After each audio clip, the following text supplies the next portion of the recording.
eu fiquei espantado. Ruins, vamos ver as provas. Primeiro também é preciso entender quando ele recebeu essas provas, de quem ele recebeu essas provas e quais são essas provas.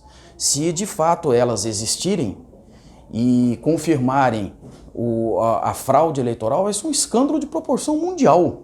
E é isso. Agora, eu, nesse momento, estou perplexo. Eu quero saber até que ponto o presidente vai estender este assunto que compromete a lisura de um processo que o elegeu. Como é que um presidente vocaliza uma acusação dessa natureza, dessa magnitude, que atinge instituições democráticas e não apresenta as provas? Isso comprova, reforça a tese que alguns sustentam, que o presidente já desistiu de unir o Brasil. E o presidente não pode desistir de unir o Brasil. Muitos dizem que ele é sedutor, não é? No sentido político da palavra. Que use essa sedução para unir o Brasil, para que o Brasil tenha uma coesão social que possibilite a aprovação estável de algumas reformas necessárias para o Brasil crescer. Enquanto essas declarações ocorrerem, essas declarações incendiárias, panfletárias e lamentáveis que o presidente Bolsonaro frequentemente vem se utilizando para o debate público, perde o Brasil com isso. Emenda impositiva é saudável para a democracia porque combate o fisiologismo, combate o toma lá da cá a partir do momento que você dá ao Poder Legislativo a autonomia para que os deputados destinem sabendo que isso vai ser liberado. Então ele não vai precisar trocar o voto de consciência por uma questão de natureza conjuntural e financeira que seria nocivo e como sempre foi nocivo, e essa prática com orçamento impositivo tende a acabar. Se o próprio presidente assinou o acordo no sentido de que 15 bilhões ficariam com o Poder Legislativo e os outros 15 bilhões com o Poder Executivo, eu não vejo razão para que ele negue a própria assinatura. Mas se ele o fizer, que apresente justificativa e voltemos à mesa para encontrar um ponto consensual. O que não pode é a população achar que por causa de dinheiro o Brasil não anda. E isso é ruim tanto para ele quanto para o parlamento. Qual é o selo que garante a efetividade de um acordo? O cumprimento da palavra.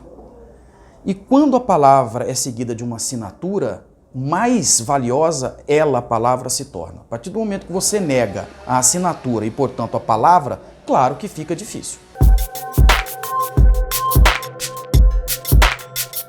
Eu estou apostando muito na CPMI das fake news.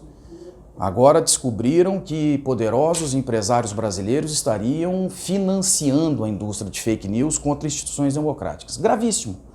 Trata-se, no meu sentir, de uma organização criminosa, rica, que está financiando a prática de crimes. Que tipo de crime? Crime de tráfico? Não. Crime de estupro? Não. Crime contra a ordem democrática. Portanto, isso tem a ver com a Lei de Segurança Nacional.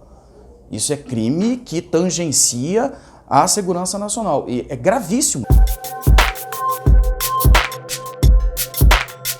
Se encontrarem indícios de prática de crime relacionada à campanha da oposição que fez ao presidente Jair Bolsonaro, vamos também apurar e defender o mesmo rigor na aplicação da lei. Eu penso assim, crime não tem se é de direita ou de esquerda, é crime, então tem que ser apurado. Fake news pode matar uma pessoa, já aconteceu no Brasil isso, de gente ser linchada, parece que foi uma mulher, né? Colocaram a foto dela falando foi essa que praticava bruxaria e matava as crianças, a mulher estava andando na rua desprevenida, mataram a mulher. Fake news.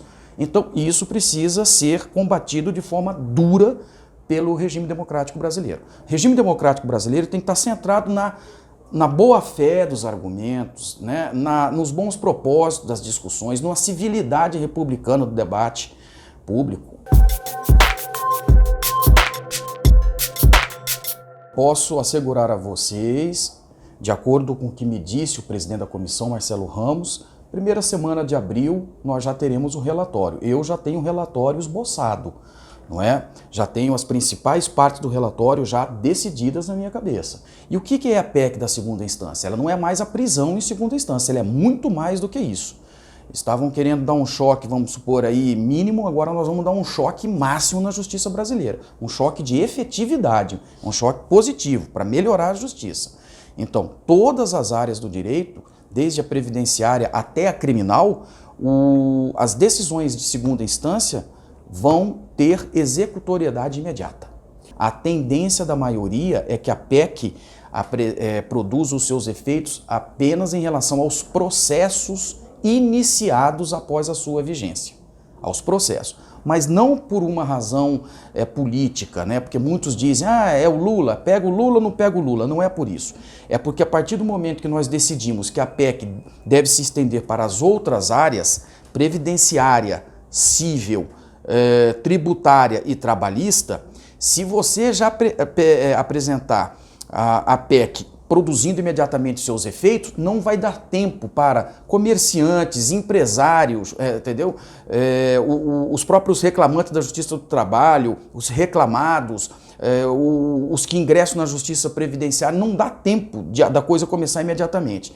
E também não era interessante do ponto de vista jurídico você fazer pesos desiguais, não é? Para o crime, que é a liberdade, o bem maior depois da vida, imediatamente. E para os negócios que relacionam-se ao patrimônio, que portanto tem um status qualitativo inferior à liberdade, vai ter um tempo maior. Isso aí seria até iníquo. Então a ideia é fazer a PEC produzir os seus efeitos em relação aos processos iniciados a partir da sua promulgação. É importante destacar o seguinte, o Código de Processo Penal atual de 1941, ele não responde mais às exigências da sociedade contemporânea. Ele precisa se adequar. Só que este projeto com o qual nós estamos trabalhando, ele é de 2009, então ele ainda tem um perfume do século XX. Nós precisamos fazê-lo século XXI. Para isso, o deputado João Campos está chamando ainda alguns juristas para tentar, por exemplo, disciplinar o processamento dos crimes cibernéticos. Hoje a criminalidade é digital. Pode observar, hoje crime contra a honra, não é? Muitas provas são apuradas via digital, então é uma nova realidade. Ele precisa fazer essa adequação para encontrar unanimidade lá na comissão. Exatamente, até porque se nós virarmos as costas para o que está acontecendo hoje na realidade digital, nós estaremos, evidentemente, envelhecendo aquilo que vai nascer. E nós não queremos que isso ocorra.